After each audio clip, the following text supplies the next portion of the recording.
I'm honestly so sick of AI slop being everywhere. How does this relate to Star Wars? Well, we'll get to that in just a second.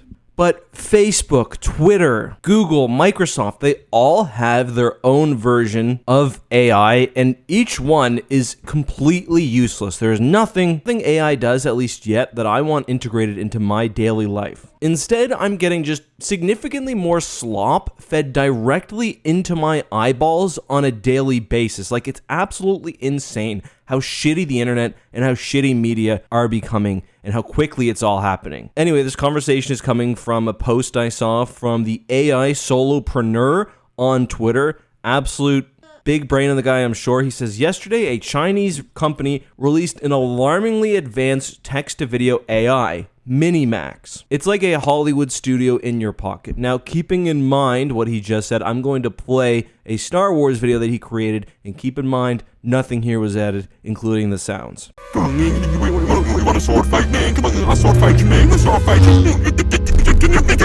So yeah, what you just saw was Darth Vader and Darth Maul cosplaying as Darth Vader, wrangling their hogs at each other for a little after-battle fun. And for those who don't understand how these AI models work, essentially what they're doing is taking the data which is used to train them and molding it into quote-unquote new creations. That's why when you look at this video, you're probably seeing bits of Kenobi, but what I'm seeing more than anything is the YouTube videos this was clearly trained off of. Like, this to me, I think looks like it had a lot of Battlefront 2 asset animations fed into it. Also, one comment that I thought was absolutely hilarious was, if the query was EA Battlefront 2 HVV block spamming with weird modded Maulskin Invader, it did the job perfectly. I just think we need to be realistic about what AI is. AI is not learning. AI does not know things. What AI is doing is looking at connections within data and basically recreating it. Now, I'm not saying that large language models, at least how they exist currently, have no uses. I mean, they clearly do. I will sometimes use AI for routine functions like reorganizing data, formatting long bits of text, whatever. But while AI and large language models are incredibly impressive when you first start using them, continued exposure has really, for me at least, lifted the veil on how nonsense most of this is, and the utility that we do have is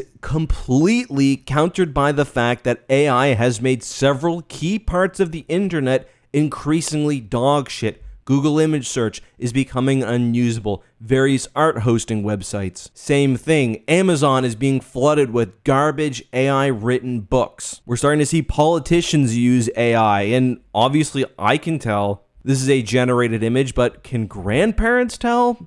I don't know. The more I'm exposed to large language models in the current state of AI, the less I think it's going to develop into anything truly useful, and the more I think it's just going to continue to mess up our lives. But I mean, it doesn't stop here. Even when talking about Star Wars, it doesn't stop here. Now listen, have I used AI before? Yes. When ChatGPT first came out, like a lot of people did, I did a video where I talked about ChatGPT generated space battles, and hey, that was kind of fun. Don't really regret that video, although in hindsight, I probably could have looked at things a bit more critically. I also will sometimes use the quasi-AI feature of like the smart lasso tool in Photoshop or the background smoother or whatever. But when it comes to Star Wars, what I'm more concerned about is how AI will continue to infiltrate official works, just leading to an overall decrease in creativity and really interesting work. If you're a fan using AI, I honestly don't really care. I think there are some serious ethical questions raised by using a person's voice without their knowledge or without their payment, but like that's an entirely different conversation. Not that it's not worth having, but we can't even get into that today. Just from a pure consumer side, there are several avenues that I'm worried about, and the most major one is Star Wars comics. I already have suspicions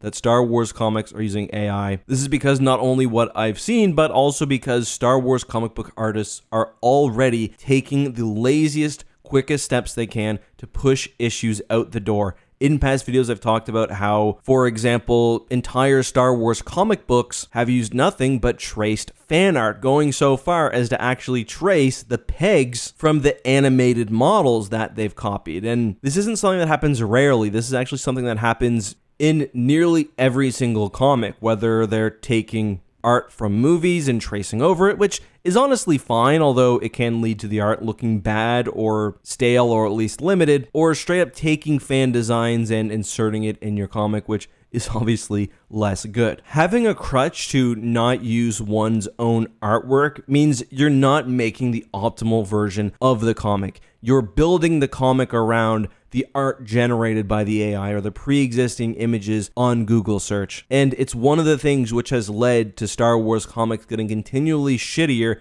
to the point that I've stopped reading them, though I may give the new Battle of Jakku arc a chance just because it seems interesting, though the art for that also seems very, very bad. Star Wars, however, also, I think, needs to embrace its status as a true myth. And Lucasfilm was obviously very, very early on the deepfake train and has taken decisions which I think has hurt the art of individual projects as a whole. The best example of this is The Mandalorian, where they chose to deepfake Luke Skywalker instead of just going with the actor who looked, honestly, so much like Mark Hamill that it's ridiculous. Now, I love The Mandalorian Season 2. I'm not going to be overly critical of the finale, but I think Star Wars needs to stop pretending that it's not a film franchise. For better or for worse, George Lucas always knew it was. He was happy to switch actors, not just between films, but even within a single film, as was the case with Wedge and Fake Wedge.